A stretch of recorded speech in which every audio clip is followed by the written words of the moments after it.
After a long, dry spell during which the lawn browned, the tomatoes wilted, and the pond receded, the heavens finally opened with a drenching, purifying rain, a rain that silenced the birds that normally welcomed each dawn. The metal barn roof thrummed beneath the onslaught as the gutters overflowed. I yawned and stretched and surveyed the wet, gray world through the window screens. My dog Willie hopped down off the bed and yawned and stretched too, then looked up, expectant, signaling and questioning me with a single wag of his tail. Willie's a rescue mutt about the size of a house cat, and when I rolled to my side to watch the rain and consider the day ahead, Willie hopped back up on the bed and licked my face. "Okay," I said, standing, finally, to pull on a pair of shorts and a t-shirt. "Let's go." Downstairs, I reached for my red River Driver raincoat, a piece of technical wear outfitted with many zippers, grips, flaps, and drawstrings. It's the garment you'd want for whitewater rafting in a monsoon. I pulled the jacket on and stepped into my partner Richard's Crocs, a pair of big orange rubber clown shoes. For the first time since deep winter, I also put a rain jacket on Willie before clipping the lead to his harness.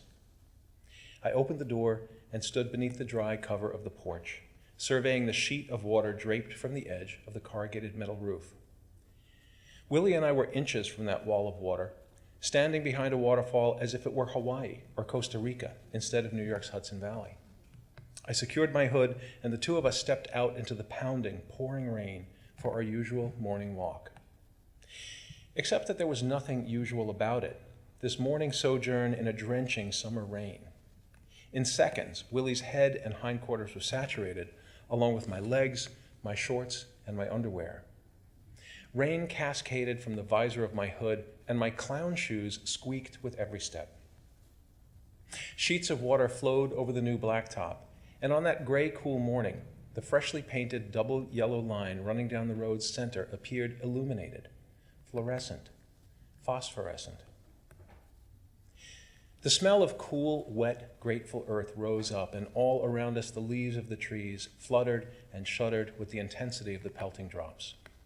Willie trotted along, blinking double time but all business, and I watched a torrent of water flowing through a box culvert beneath the road, watched it drip from my hand onto the saturated leash as I considered how long it had been since I'd voluntarily taken a walk in the rain.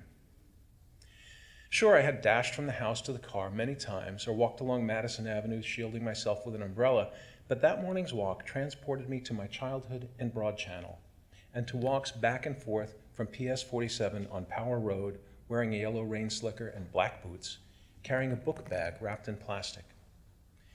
That was a time for jumping in puddles and not caring that my head was wet, not caring that water dripped down my neck and soaked my clothing.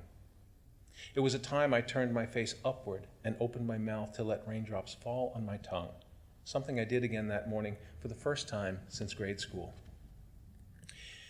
Willie stopped, sniffed, circled. As I stood and waited for him, feeling the cool rain on my hands and legs, the countless drops pelting the hood of my jacket, I considered what it meant to be alive and acknowledged I simply would not have voluntarily taken this early morning walk in a summer rain without necessity, would not have experienced those moments were it not for my obligation to this small dog and this large gift.